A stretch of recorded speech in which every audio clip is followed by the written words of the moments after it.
네, 안녕하세요. 네. 우리 장나영 님이 안 계시니까 저희 텐션이 많이 떨어지는데 제가 텐션을 좀 올려보도록 하겠습니다. 네, 일단 2부로 다시 돌아왔고요. 아까 예고해 드린 대로 저희가 어, STO, 토큰 증권의 기회에 대해서 우리 오늘 인터뷰를 나눠보도록 하겠습니다. 그래서 토큰 증권, STO에 대해서 설명해 주실 분을 모셨는데요. 우리 소셜 인프라테크의 전명산 대표님을 모셨습니다. 대표님 안녕하세요. 예, 안녕하세요. 반갑습니다. 네, 반갑습니다. 네, 일단 소셜 인프라테크에 대해서 간단하게 소개 좀 부탁드리겠습니다. 소셜 인프라테크는 블록체인 기술을 전문적으로 개발해온 회사이고요. 저희는 블록체인을 보통 다른 회사들이 이 오픈된 공개 소스를 가져다가 쓰는데 저희는 그렇게 하면 나중에 기술적 한계에 부딪힐 거다라고 예상을 해서 저희가 직접 원천 기술을 바닥부터 개발을 해서 한 4년 가까이 개발을 해왔고요. 이제 본격적으로 기술을 쓸 수 있는 단계에 들어온 블록체인 기술 전문 회사라고 보시면 됩니다. 예. 네. 그러면은 뭐 지난 2월 초에 금융위원회가 토큰 증권을 허용을 했습니다. 예. 그래서 토큰 증권이 뭐냐, 뭐 이런 거에 대해서 굉장히 궁금해하시는 분들도 많을 것 같고, 그 다음에 토큰 증권 허용됐다는 게 나랑 무슨 관계야? 우리한테 어떤 사업 기회가 있지?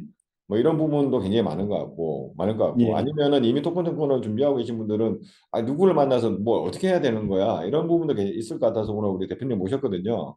예, 예. 네, 그래서 그 부분에 대해서 아주 자세하게 설명해 주시면 감사드리겠고요. 일단 첫 번째 STO 토큰 증권이라는 게 어떤 겁니까? 일단 토큰 증권은 그 STO라고 용어가 많이 알려져 있어요. 그래서 그 용어는 시크릿 토큰 오퍼링이고요. 요거는 토큰을 발행하는 행위를 의미합니다. 구체적으로는. 그래서 네네. 이제 정확하게는 ST, 시크릿 토큰이 맞고 그거를 그 금융위에서는 이제 우리말로는 토큰 증권으로 번역을 했어요. 예. 네. 그럼 토큰 증권이라고 하는 게, 그러니까 증권이라는 게 원래 있는 거라는 이야기죠. 그러니까 그렇죠. 예. 법적으로. 예. 그러니까 증권에서 토큰 증권이라는 그 상관관계라고 해야 될까요? 어떤 의미입니까? 기존의 증권이라는 게 그 형체가 크게 두 개가 있었어요. 하나는 이제 종이로 발행되는 종이 증권이 있고요. 하나는 그다음에 이제 2019년에 법제화된 전자증권 제도가 있었어요. 이제 두 가지 종류의 증권이 있었는데 이번에 새로 추가된 게 토큰 증권이라는 거고요. 이 토큰 증권은 전자증권의 뭐 좀 발전된 형태 아니면 전자증권의 새로운 유형이라고 보시면 됩니다. 예, 그리고 요거는 이제 토큰 증권의 특징이라고 하면 특별히 전자증권은 이제 중앙 데이터베이스에서 증권 데이터를 관리한다면 토큰 증권은 분산 원자, 그러니까 이제 다른 말로 블록체인 상에서 발행된 블록체인에 기록된 토큰을 그러니까 이 증권을 이제 그렇게 토큰으로 발행을 하고 그걸 유통할 수 있도록 한 그거라고 보시면 되고 그래서 자본시장법상에 정의되어 있는 증권을 디지털하는데 기존에는 전자증권으로 했었고 요 이제 새로 나온 것이 토큰 증권이다. 그것보다 좀 조금 더 기술적으로 어떻게 보면 성숙한 형태의 증권, 디지털 증권이라고 보시면 될 것 같아요. 네. 그러니까 증권이라고 하는 걸 제가 살펴보니까 뭐 흔히 말하는 우리가 뭐 알고 있는 지분증권, 뭐 주식이 있고, 그죠?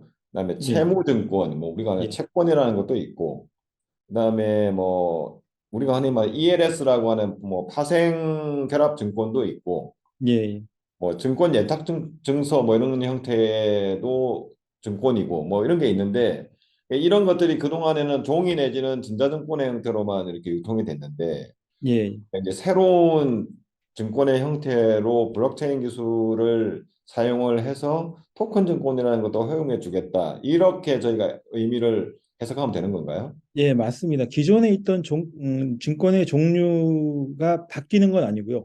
그 증권을 가시화한 형태가 종이증권에서 전자증권에서 이제 블록체인 기반의 토큰 증권으로 바뀌었다라고 이렇게 보시면 될 것 같아요. 네. 그래서 뭐 분산 원장, 이 뭐 워낙 이거는 뭐 블록체인 이야기할 때 항상 나왔던 이야기이긴 한데 분산 원장이라고 하는 거는 뭐 중앙 집권적이지 않고 분산해서 관리한다 이런 의미일 것 같은데 간단하게 그 개념에 대해서 설명 좀 부탁드릴게요.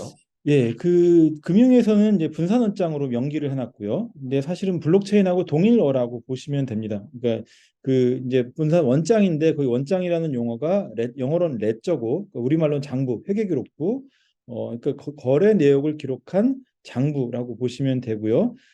분산원장이라는 거는 이 장부를 중앙 서버 같은 경우는 한 군데 보관을 하고 요거를 이제 뭐 보안을 위해서 이제 두 카피나 세 카피 정도 이제 동일하게 백업본을 관리하는 방식으로 이제 하는데 분산원장에서는 그러니까 동일한 컴퓨터에 그러니까 여러 대의 컴퓨터에 동일한 원장을 실시간으로 동기화하는 그러니까 백업본이 아니라 모든 컴퓨터에 동일한 버전이 존재하는 형태로 이제 그렇게 시스템을 관리를 합니다. 이게 블록체인이 이제 채택한 방식이고요. 아주 쉽게는 조선왕조실록이 4대 서고에 보관이 됐잖아요. 그러니까 동일한 네네. 거를 목판으로 만들어서 네 군데다 보냈거든요. 예, 그래서 실제로 조선왕조실록에 그러니까 이제 목판이어서 뭐 불이 나기도 하고 뭐 썩어서 없어지기도 하는데 실제로 유실된 부분이 거의 0. 몇 프로밖에 안 됩니다. 그러니까 그렇게 분산해서 관리한 방식의 장점을 이걸 이제 컴퓨터화했다라고 보시면 될 것 같아요. 그래서 다수의 노드에 동일한 데이터를 담아서 관리를 하기 때문에 삭제가 불가능하고 이변조 불가능한 특징이 있습니다. 네. 그러면은 사실은 그동안에 블록체인이라고 하면은 뭐 코인 이렇게 이게 동일시 예. 비슷하게 돼가지고 사실 기술적인 면이 좀 부각이 되지 않았는데 이번에 금융위에서 분산 원장이라고 하는 어떻게 보면 블록체인의 근간이 되는 기술로 흔히 말하는 토큰 증권을 발행해라라고 했다는 거는 블록체인 기술을 완전히 인정했다 이렇게 봐야 되는 건가요? 어, 저는 이제 그렇게 해석을 하고요. 그동안 블록체인 기술에 대해서 사실 이제 대중적으로 알려진 거는 비트코인이나 뭐 이더리움이나 이제 뭐 그 업비트에서 거래되는 가상자산들이 이제 폭등과 폭락을 거듭하면서 약간 좀 불온한 어떤 기술로 이제 인지된 측면이 많이 있습니다. 그런데 이번에 금융위가 토큰 증권을 발행할 때 반드시 블록체인을 써라라고 명시를 했기 때문에 블록체인이 금융 제도권 안에 들어간 첫 번째 계기라고 볼 수가 있고요. 예, 그리고 이제 그런 측면에서 이제 그 블록체인 기술에 대해서 이제 그렇게 안 좋은 시각도 있지만 또 다른 측면에서는 이것이 금융이라든지 사회 시스템이라든지 뭐 여러 부분에 이제 사용될 것이다. 디지털 데이터의 신뢰성이 필요한 부분에는 다 이제 쓰일 것이다라고 이제 전문가들이 예상해 왔는데 사실 굉장히 이게 그러니까 진척이 더뎠거든요. 근데 이번 금융위 발표로 블록체인이 산업적으로 이게 굉장히 큰 의미가 있다라는 걸 인정받는 공식적인 계기. 그래서 금융산업의 핵심적인 인프라로 첫 번째 진입을 했다. 그렇게 볼 수 있습니다. 네, 그러니까 블록체인이 그동안 이야기가 많이 됐고, 뭐 흔히 말하는 세상의 모든 뭐 어떻게 보면은 뭐 근간 기술이 블록체인으로 바뀔 것이다, 뭐 이런 이야기도 있었는데, 사실은 음, 그럼에도 불구하고 굉장히 뭐 아까 말씀하신 더디게 진행이 되고, 예. 이게 언제 될지도 모르는 것 같고 막 이랬는데, 어떻게 뭐 대표님도 뭐 블록체인 업계에 계속 있으셨으니까, 근데 금융위가 이렇게 전격적으로 뭐라고 할까요? 분산 원장이라는 기술을 이게 증권에 도입할 거라고는 예상이 하셨습니까? 어떻습니까? 업계에서 담당 이 관계자 어, 입장에서는. 예, 예. 그동안 STO를 제도화할 거라는 얘기는 뭐 계속 있었어요. 계속 있었고, 이거는 사실 이제 해야 되는 일이고, 그래서 이제 언제쯤 할까? 그리고 이제 정부가 블록체인 관련된 어떤 그러니까 정부 정책에서는 사실 한다 하고 안 하는 경우가 되게 많았거든요. 그래서 이제 네. 좀 미심적인 눈으로 보긴 했는데 이번 발표를 보고 사실은 약간 놀랐습니다. 예, 그리고 거기에 블록체인이라는 그러니까 이제 물론 이제 분산원장으로 기재돼 있지만 기술을 그렇게 명시적으로 반드시 이걸 써야 된다라고 이제 표현하는 것도 사실 굉장히 놀랬고요. 예. 근데 저는 이제 요번 발표가 이제 금융에서 굉장히 중요하지만 저는 그러니까 요 현상 자체가 금융이 이제 진짜 본격적으로 디지털화 된다라는 거에 굉장히 그 거대한 전환의 일부라고 저는 그렇게 생각을 합니다. 아까 말씀드렸지만 전자증권 제도가 2019년에 이제 처음 시작이 됐는데 그런데도 이제 금융의 디지털화는 사실은 좀 이제 좀 주저주저하는 측면들이 있었거든요. 왜냐하면 이제 디지털하다면 해킹이 굉장히 쉽고 데이터 유변조가 되고 실제로 뭐 이제 밖으로 잘 안 알려지더라도 은행권에 이제 아니 금융권이 해킹됐다는 이야기들은 종종 들리거든요. 예. 근데 이제 한국은행이 CBDC를 하고 싶어도 이제 사실은 이제 그러니까 뭐그 디지털 그 원화를 발행하고 싶어도 이제 뭐 해킹이라든지 뭐 거기는 이제 해킹이 일어나면 굉장히 대형 사고이기 때문에 이제 주저주저 하는 것이 사실이었거든요. 그런데 이 부분에서 이제 금융의 물론 토큰 증권이라는 이제 한 파트지만 거기에 블록체인 기술을 명시했기 때문에 그리고 이렇게 해서 이제 블록체인이 제도권으로 들어와서 그 기술의 효용성이나 가치를 입증한다면 금융 전반에 확대될 것이라고 보고요. 예. 그래서 그런 측면에서는 이 전체 사회의 디지털화 그리고 이제 금융이 디지털라는 부분에서 굉장히 큰 진전이다라고 그렇게 생각을 하고 있습니다. 네, 근데 많은 분들이 그러니까 종이 증권 우리가 흔히 하는 증권이라는 거는 다 알 것 같아요. 종이로 만든 거. 근데 거의 그죠? 실생활 예. 사용을 안 하잖아요. 예. 전자증권이라고 하는 제도가 2019년에 도입이 됐다고 하는데 이게 저도 이게 보도 자료나 뭐 금융에서 나온 자료를 쭉 읽어봤는데 전자증권이 뭔지가 이렇게 실물로 뭐였는지 매칭이 잘 안 되더라고요. 쉽게 생각하면 전자증권을 뭐 어떤 거라고 보면 되는 거예요? 혹시 뭐 아시나요? 어, 뭐 적어도 이제 지금 유통되는 증권들은 거의 다 전자증권이라고 보시면 되고요. 간혹 이제 그 전자증권을 못 믿어서 종이증권을 달라고 하시는 분들이 계신데요. 그러니까 주식을 산 후에 나 이거 종이증권으로 줘라는 분들이 계신다고 하더라고요. 근데 그분들은 정말 소수이고 실제로 이제 저희가 뭐 HDS나 뭐 이런 시스템에서 왔다 갔다 하는 데이터들이 사실은 다 그 전자증권이거든요. 음, 그러니까 이미 많이 사용되고 있는 거죠. 우리는 네. 모르지만. 예. 네, 그러니까 주식 거래하는데 이미 뭐 저희가 종이 주식을 거래하지는 않으니까 네, 그런 그렇죠. 예. 부분들이 다 이미 그렇게 거래가 된다는 게 그게 자체가 이미 전자증권이다 이렇게 보면 되는 거군요. 예, 예, 맞습니다. 예. 네, 그러면은 흔히 말하는 뭐 이 STO라고 하는 게 기본 금방 말씀하신 기존의 전자증권도 사실은 대상이 될 수도 있는 거죠. 그러니까 흔히 말하는 주식을 쪼개 가지고 팔 수도 있고 뭐 이렇게 유통시킬 수 있을 것 같은데 뭐 그런 거보다는 일단은 흔히 말하는 조각 투자라고 하는 실물 자산에 대한 뭐 조각 투자 이런 거에 되게 많이 적용이 될 거다 이렇게 많이 이야기가 되고 있는데 예. 향후에 그 어떤 부분에 주로 이 STO라고 하는 지금 이번에 허용된 기술이 적용될 것이라고 보고 계십니까? 음, 일단은 그러니까 지금 이제 금융위에서 그 조각 투자 네, 이제 기존에 이제 조각 투자라고 불렸던 그 영역을 그 새로 정의하면서 이제 블록체인 기술을 써라라고 이렇게 명시를 한 거고요. 예, 네, 이 조각 투자는 예를 들면 뭐 빌딩이 뭐 100억짜리다. 그러면 네, 요거를 100억짜리를 만 원으로 쪼개서 만 원짜리 한 1토큰에 만 원인 그런 토큰을 만들어서 얘를 이제 주식 거래하듯이 뭐 네, 주식 거래나 아니면 뭐 이제 업비트에서 거래를 그 가상자산 거래해 보신 분들은 뭐 정확하게 이제 그 형태일 거예요. 그 형태로 이제 거래를 할 수 있도록 만들어 주는 거고요. 예, 거기에 이제 그 대상이 될 수 있는 것들은 부동산일 수도 있고, 뭐 금일 수도 있고, 뭐 아주 값비싼 와인일 수도 있고, 뭐 그러니까 자산 가치가 있는, 그러니까 이제 자산 가치가 사회적으로 인정받을 수 있는 뭐 거의 모든 영역에 대해서 요런 토큰 증권 형태로 어, 그러니까 발행을 하고 유통을 할 수 있다. 그렇게 보시면 될 것 같아요. 네. 그동안에 그러니까 뭐 뮤직하우도 있었고요. 뭐 카사라고 하는 곳도 있었고 예, 뭔가 예, 굉장히 많은 또 특히 뭐 기금속 내지는 뭐 비싼 시계 이런 좀 예, 실물 자산들이 있는데 이 부분은 사실은 그동안에 뭐라고 해야 될까 하나 하려면은 살려면은 뭐 사실 한 명이 하나를 다 사든지 뭐 공동 소유를 하려면 복잡한 절차가 있었는데 이거를 어떻게 보면 조각 내서 지금 증권화해서 팔 수 있는데 이게 그동안에 그러니까 약간 합법과 비합법의 경계에서 애매하게 계속 거래가 되다가 이번에 토큰 증권이라는 게 이제 공식화되면 이제 합법적으로 유통할 수 있게 된다 해서 이렇게 보면 되는 건가요?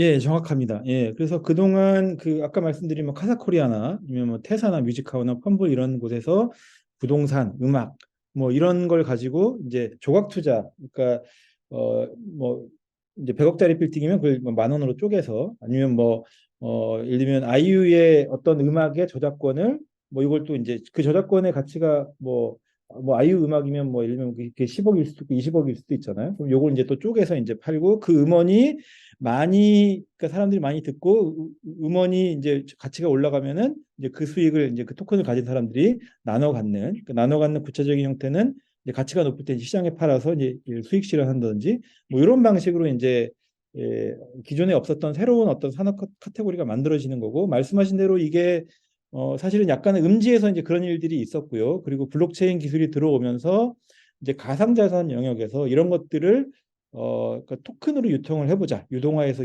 해보자라는 여러 가지 실험들이 있었어요. 예, 그런데 뭐 그런 실험대로 지금도 진행이 되고 있고요. 근데 한국에서는 이제 요걸 좀 제도권 안에서 하려고 여러 업체들이 노력을 했고 아까 말씀드린 카사코리아 아니면 뮤지컬 이런 것들이 이제 먼저 시장을 개척을 한 거죠. 예, 그렇게 해서 어, 이제 시장을 먼저 개척을 했고, 그러니까 이 부분에 대해서 금융위가 이런 새로운 흐름들을 무작정 반대할 수 없으니까 이제 샌드박스라든지 혁신금융이라든지 이런 걸로 지정을 해서 수년간 이제 요걸 이제 관찰하고, 그러니까 허용도 해주고 관찰하고 제도를 어떻게 만들어야 되는 이런 연구도 하고 이러면서 이제 수년간 이제 체크를 했고 그런 노력들이 그런 산업계의 노력과 이제 금융의 노력이 이번 이제 발표로 나왔다라고 보시면 될 것 같아요. 네. 그러면은 STO가 뭐 되면 지금도 사실은 금방 말씀하신 그런 업체들이 어떻게 보면 뭐 규제 샌드박스라든지 아니면 금융위의 뭐 혁신금융으로 지정을 받아가지고 어떻게 보면 약간 그레이한 영역에 있지만 그래도 좀 법적인 테두리 내에서 보호를 받으면서 그런 서비스를 해왔는데 예. 이제 STO가 전면적으로 허용이 된다는 의미는 이제 누구나 이제 그런 사업을 뭔가 뭐 정해진 절차 또는 규정에만 뭐 위배되지 않으면 누구나 할 수 있다 이렇게 보면 되는 건가요? 예, 맞습니다. 예, 그러니까 그 기존의 그 카사코리아나 뭐 뮤직하우 이런 곳들은 금융위에서 이제 제한적으로, 그러니까 너네만 이런 걸 한번 먼저 해봐. 뭐 이렇게 해서 이제 소수의 업체들에게만 그 영역을 허용해 줬거든요. 그 테스트를 한번 해봐, 뭐 이렇게.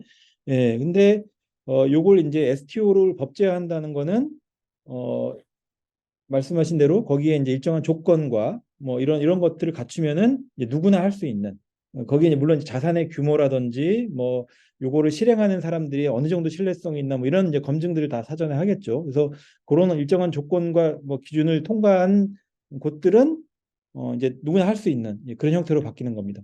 네, 그러면은 뭐 금방 말씀하셨던 뭐 미술품이다, 뭐 건물이다, 아니면 좀 기중품이다 이런 것들은 사실은 뭐 좀 그동안에 있었던 형태니까 그게 예. 약간 뭐 법적인 어떻게 뭐 어떻게 되냐라고 뭐 있어서 문제가 됐지만 좀 봐왔던 형태인데 STO가 이제 공식적으로 허용이 되면은 대표님이 보시기에는 어떤 분야에서 어떤 서비스가 이런 서비스가 가능해진다, 뭐 거래가 일어난다 어떤 게 있을까요? 컨텐츠 음, 쪽에 좀 있나요?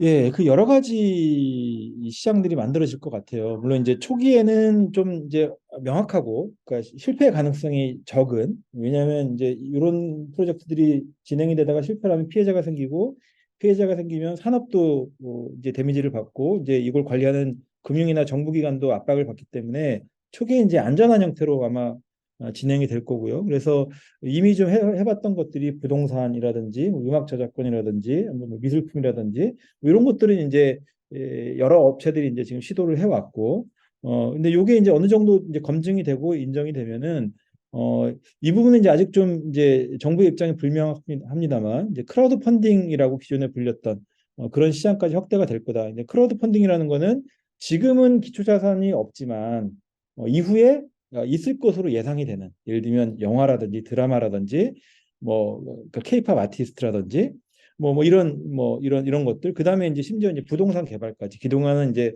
PF라고 이제 그 프로젝트 파이낸싱으로 이제 했던 그런 영역까지도 개인들이 집합 투자 형태로 참여를 해서 거기에 이제 투자를 하고 그 수익을 같이 나눌 수 있는 뭐 이런 형태까지 확장이 될 거라고 보고 있고요.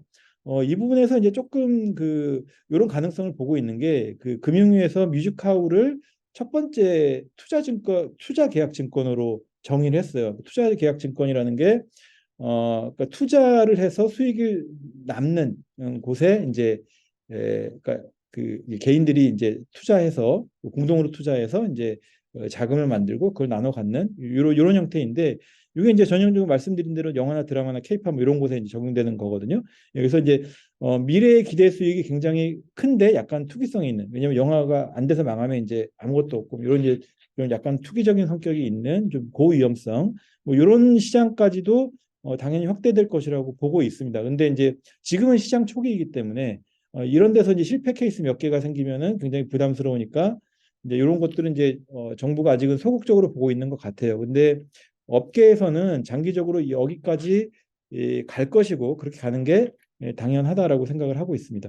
네. 그러면 지금까지는 이제 STO라고 하는 어떻게 보면 산업의 측면을 좀 살펴봤고, 또 기술적인 측면에서 살펴보면은, 지금 실제로 STO를 할 수 있는, 그러니까 관련된 사업자라고 해야 될까요? 이번에 이제 토큰 정권을 발행하려면은, 뭐, 누구는 뭘 맡고, 누구는 뭘 맡고, 이렇게 다 이렇게 딱 법적으로 나눠졌는데, 예, 제도적으로. 예. 어떤 플레이어들이 활동하게 됩니까?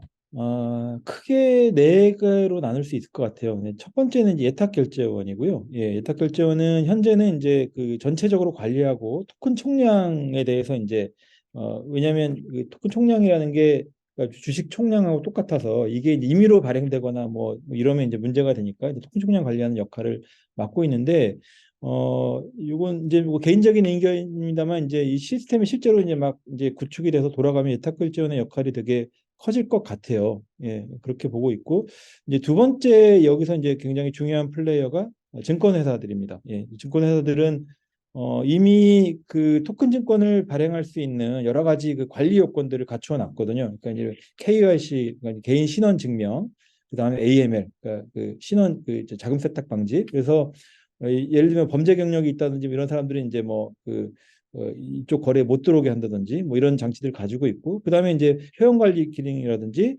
물론 이제 블록체인 아니지만 거래 기능도 이미 갖추고 있어서 토큰 증권을 발행하고 운영하는데 충분한 요건을 가지고 있다 이미. 그래서 이제 그래서 금융위에서 일차적으로 이쪽에 그 토큰 발행을 대행할 수 있는 권한을 준 것 같아요. 예. 그래서 이제 여기서 이제 굉장히 중요한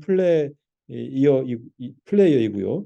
그다음에 이제 세 번째는 블록체인 기술 회사예요. 예, 그러니까 이미 금융위에서 블록체인을 써라라고 명시를 해놨기 때문에 증권회사들도 이제 토큰 발행을 위해서 이제 블록체인 기술을 가져와야 되는 거죠. 근데 이제 블록체인 기술이라는 게 뭐 좀 준비가 잘 된 곳들은 자체적으로 할 수도 있지만 그렇게 쉽지는 않거든요. 그래서 이제 아마도 그 증권회사와 그 블록체인 기술 회사들이 어떤 형태로 파트너나 아니면 콜라보레이션을 하게 될 것이다라고 이렇게 예상을 하고 있고 그다음에 이제 또 굉장히 중요한 주체 중에 하나가 기존에 그러니까 없는 시장을 개척해왔던 뭐 카사라든지 뭐 뮤직하우라든지 이런 것들 이제 새로운 시장을 만들어서 거기에 실험을 해왔던 그러니까 컨텐츠를 발굴한 곳들이죠. 예, 이런 곳들이 이제 뭐 정의하자면 이제 아마 발행인이 될 것 같아요. 예, 프로젝트를 만들어서 예를 들어 토큰을 발행할 수 있도록 이제 그렇게까지 여건을 만드는 예, 발행인들이 이제 굉장히 중요한 역할이고, 근데 이 부분에서 지금 이제 말씀드렸던 업체들은 이제 정말 선도적으로 이제 앞에서 먼저 했던 곳들이고요.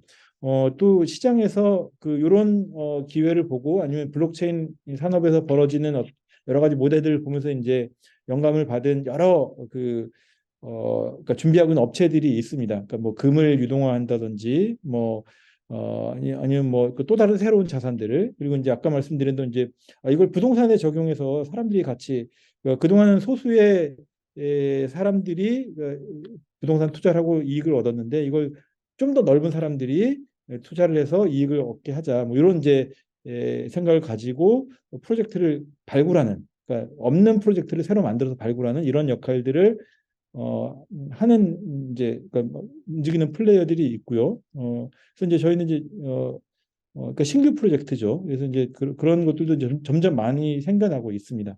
네, 그러니까 지금 보면은 그러니까 결국은 지금 이미 알고 있는 우리 지금 조각 투자 서비스를 하고 있는 곳들은 뭐 투자도 많이 받고 이런 자금력을 갖추고 어느 정도 일정 정도 자격을 갖추면은 이제 법으로 아마 정리가 될 텐데 이 사람들은 직접 자기가 증권사를 거치지 않고 자기가 직접 토큰 증권을 발행할 수 있는 발행인이 될 수 있는 거죠.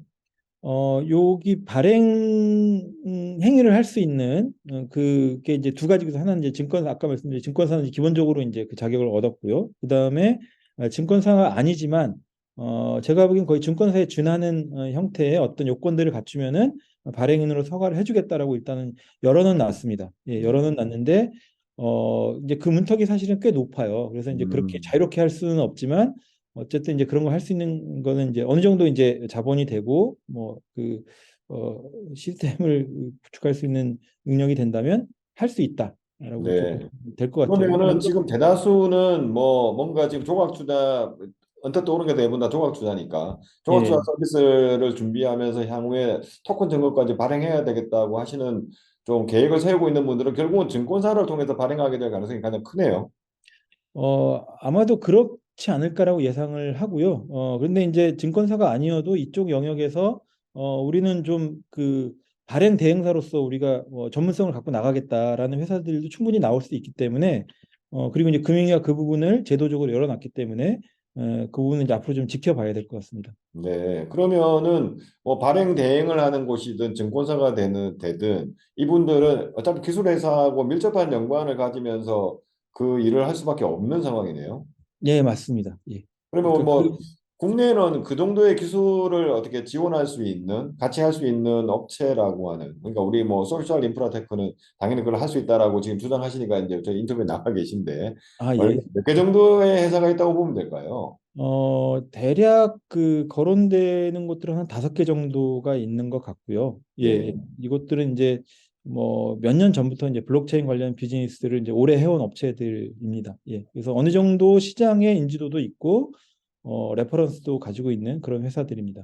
네, 그러면은 뭐 증권사가 됐든 아까 발행 대행인이 됐든 아니면은 뭐 자체로 발행하는 뭐 조각투자 회사가 됐든 결국은 흔히 말하는 블록체인 분산 원장 기술을 갖춰야 되니까 기술 회사에 대한 러브콜이 쏟아질 거다 이렇게 봐야 되는 건가요? 실제로 지금 그런 상황이고요. 예, 예, 블록체인 기술, 그러니까 저희로서는 아까 말씀드린 대로 이제 그러니까 블록체인 기술이 제도 영역으로 들어간 첫 번째 케이스이고 그것도 이제 제도 중에서 굉장히 중요한 영역인 금융에 들어간 케이스이기 때문에 이제 그동안 굉장히 답답했던 그러니까 뭐 정부가 뭐 육성하겠다 뭐 말은 굉장히 많이 했지만 사실은 이제 뭔가 굉장히 많이 가로막혀 있었거든요. 이제 그런 부분에서 이제 뭔가 하나가 이제 뚫린 상황이고요. 그리고 어쨌든 블록체인 기술은 반드시 써야 되기 때문에 블록체인 기술 회사들의 입지가 굉장히 명확하게 이제 지금 만들어진 거죠. 예, 예, 그러면은 지금 보니까 이게 보도자료에 의하면 이렇게 허용하겠다고 발표는 했지만 사실은 법적인 제도적인 정비를 하려면 보니까 최소한 1년 이상은 기다려야 될 것 같더라고요. 예, 예. 그러면 실제로 지금 발표된 내용으로 사업이 진행되는 건 언제쯤이라고 우리 대표님께서는 개인적으로 전망하십니까? 어, 그거는 이제 그 보는 사람마다 조금씩 다른데요. 예, 뭐제 그러니까 이제 제가 이제 들은 것들을 종합을 하면 일단 법제화하는 시간이 그러니까 지금은 이제 가이드라인이 나온 거고 이게 법안이 나온 건 아니거든요. 그러니까 이제 법안으로 정리를 해서 이걸 이제 국회에서 또 이제 심의를 거치고 뭐 그렇게 해서 이제 법안으로 통과되는 데까지 아마 시간이 좀 걸릴 것이다. 그래서 이제 짧게는 1년 정도 아니면 이제 길게는 2년까지도 예상하시는 분들이 있고요. 제가 보기에도 뭐 최소 1년 정도는 시간이 걸리지 않을까라고 보고 있고 그런데 이게 어쨌든 뭐 시간이 걸려도 법제화되는 건 이제 기정사실이기 때문에 이제 요 시장을 준비했던 분들 뭐 증권사라든지 뭐 기술업체라든지 아니면 이제 아까 말씀드린 발행인들 새로운 프로젝트를 발굴하는 분들은 이제 법 제도가 그러니까 법이 그 제도화되기 전에 준비를 해놓고 법이 제도화되면 이제 그때부터 달릴 수가 있잖아요. 그래서 뭐 법은 좀 시간이 걸리더라도 이제 이쪽 산업 자체는 지금 굉장히 활발하게 움직이는 상태다라고 보시면 될 것 같아요. 네, 그러면 뭐 대충 어떤 업체인지 여기서 제가 언급은 드릴 수가 없지만 그동안에 뭐 저희가 보도자료를 받거나 아니면 뭐 산업을 볼 때 어떤 업체들이 움직이고 있을 것 같다는 예상은 들긴 하는데 그래도 오늘 예. 인터뷰에 우리 나와주셨으니까 소셜 인프라테크는 STO와 관련해서 어떤 준비를 하고 계십니까? 저희는 그 일단 그 블록체인 기술 관련해서 그 이제 그 블록체인 기술을 이 지금 이제 아직도 저희는 초기 단계라고 보거든요. 예, 그래서 이걸 이제 지금 STO에 쓰는 것까지는 사실은 큰 문제는 없지만 이제 STO에 한번 적용이 되고 나면 이제 금융의 여러 영역으로 확산이 될 거고 STO 자체도 사실은 블록체인 기술이 가진 그 특징 중에 중에 하나가 죄송합니다. 특징 중에 하나가 스마트 컨트랙이라는 게 있어요. 그러니까 요거는 그러니까 계약을 그러니까 이제 증권이 일종의 계약 형태잖아요. 예, 근데 요 계약도 굉장히 세분화되어 있거든요. 그 내부로 들어가면 굉장히 여러 유형의 계약들이 있는데 이 계약을 이제 설계하고 이런 것들은 사람이 하지만 사람이 하고 그다음에 이제 계약을 실행하고 집행하는 것도 지금은 거의 다 사람이 하고 있단 말이죠. 예, 그런데 요걸 이제 블록체인 상으로 이제 블록체인으로 넘어가게 되면 요 계약을 다 코드화해서 이제 자동 실행되는 형태로 그렇게 바뀔 거예요. 그러니까 예를 들면 뭐 6개월 보호 예수 기간이 걸려 있는 그 음. 이제 토큰 증권인 경우에는 6개월이 되는 시점에 자동으로 이제 유통되도록 이제 풀린다든지 뭐 이런 이제 자동화된 기능들이 들어갈 텐데 요게 이제 산업이 성숙될수록 점점 더 복잡한 기능이 요구될 거거든요. 예, 그래서 그런 부분에서 이제 실제로 그런 시점까지 이제 본다면 원천 기술을 가지고 있지 않으면 요거를 제대로 대응할 수 있을까라는 의구심이 있어요. 그래서 이제 저희는 원천 기술을 다지는데 그동안 한 4년 정도 가까이 이제 시간을 썼고요. 그래서 지금 이제 충분히 활용할 수 있는 수준까지 와서 이제 토큰 증권 시장에 충분히 대응할 수 있다라고 그렇게 보고 있는 거고, 요런 저희는 이제 원천 기술이 경쟁력이라고 보기 때문에 요건 시간이 지날수록 이제 더 경쟁력 차가 벌어질 거다라고 이렇게 보고 있고, 또 하나는 이게 토큰 증권이 금융이잖아요. 그래서 이제 요 부분 사실은 이제 기술 회사가 뭐 금융 영역에 대해서 뭐 알아봐야 얼마나 알겠어요. 그래서 이거는 저희는 전문가가 필요하다라고 생각을 해서 작년 중반에 이쪽에 ABS 유동화나 아니면 그 상품 설계를 전문으로 했던 이쪽 산업 영역의 전문가를 CF로 모셨습니다. 예, 그래서 이제 이쪽 금융시장에 이제 충분히 대응할 수 있도록 그렇게 준비를 하고 있습니다. 네, 그러면은 마지막으로 해외 사례, STO라고 하는 게 지금 국내에서만 첫 허용이 된 건 아닌 것 같고 해외에 이미 앞선 사례가 있을 것 같은데 어떤 예. 국가가 언제쯤 허용을 해서 뭐 저 시장의 성숙도라고 해야 될까요? 어느 정도인지가 아마 이 방송을 보신 분들 궁금하실 것 같아요. 그게 아마 예. 한국의 또 다른 미래일 것 같기도 하고 예. 어떻습니까? 일단 미국하고 일본하고 싱가포르가 STO를 제도화해서 먼저 이제 실행을 했고요. 그리고 프랑스나 독일 같은 경우에도 이제 전면적으로는 아니지만 이제 부분적으로 이제 실험을 했었고, 특히 이제 뭐 프랑스나 독일 같은 경우는 이제 채권을 그 블록체인으로 발행해서 이제 운영하는 실험도 했었고요. 뭐 여러 가지 이제 실험을 하고 있고, 한국이 이번에 이제 STO 전면화를 공개하면서 이제 그 흐름에서는 이제 글로벌로 어느 정도 이제 선두 그룹에 들어간 상태라고 보시면 되고요. 그런데 이제 실제로 STO를 한 성과는 그렇게 어, 뭐 주목할 만큼 그렇게 이제 좋은 성과가 난 건 아닙니다. 왜냐하면 이제 시장이 초기이고 이제 뭐 여러 가지로 이제 기술적으로도 탐색을 해야 되고 뭐 제도적으로 탐색을 해야 되고 그다음에 이제 뭐 시장에 이제 아직 많이 알려지지 않은 측면도 있고요. 예, 그래서 이제 실제로 그 뭐 미국에서 만들어진 그 사례는 그렇게 주목할 만큼 이렇게 뚜렷한 성공 사례는 아니다. 이제 라는 게 이제 뭐 객관적으로 이제 나온 현황이고요. 네. 우리나라도 이제 대략 그렇게 예상하고 있는 것 같아요. 그러니까 초기 시장이 이렇게 되게 크게 만들어지지 않을 거다. 그런데 그렇다고 이 시장을 그냥 그럼 나중에 시장에 만들어지면 들어가야지라고 하기에는 그러다가 이제 경쟁에 뒤처질 수 있기 때문에 이제 뭐 시장이 초기 시장이 그렇게 밝진 않지만 어쨌든 해야 된다라는 그런 생각들을 가지고 있는 것 같아요. 그래서 이제 네, 그러면 한국에 뭐 지금 정리하면은 뭐 일단 허용된 곳도 아직까지 그렇게 뭐 활성화돼 있지는 않지만 어떻게 예. 우리나라도 그 진짜 뭐 아주 늦지 않은 시기에 아니 그러니까 빠른 시기에 허용이 되면서 아마 그 그룹들하고 비슷한 경쟁을 펼쳐 나간다고 봐야 되겠네요.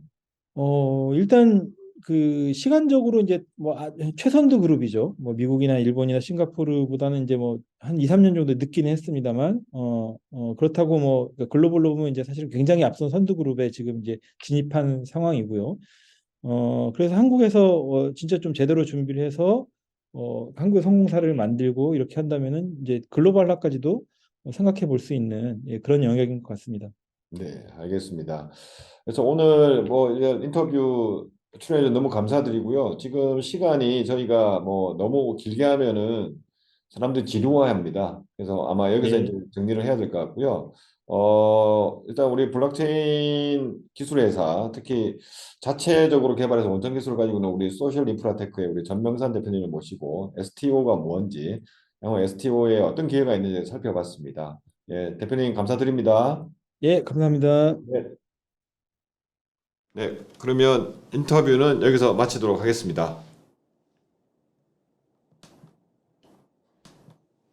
네, 오늘 인터뷰 잘 보셨습니까? STO라고 하는 게 블록체인이라고 하는 거, 그다음에 뭐 가상자산, 뭐 데이터 자산, 뭐 여러 가지가 섞여 있는데요. 일단 잘 그래도 설명해 주셔서 너무 감사드리고요. STO가 뭐 법제화 되려면 아직 시간이 남았지만 지금 이 거대한 물줄기를 바꿀 수는 없을 것 같습니다. 그래서 아마 많은 사업자들이 준비를 하지 않을까 싶은데요. 준비할 때 금방 인터뷰했던 내용이 그래도 조금이나마 정리한 도움이 되기를 바라면서 저희 인터뷰를 마치고 오늘 준비한 소식도 여기서 마치도록 하겠습니다. 와우테일의 주간 스타트업 뉴스는 다음 주 또 월요일에 동일한 시간 5시에 다시 찾아뵙도록 하겠습니다. 감사합니다.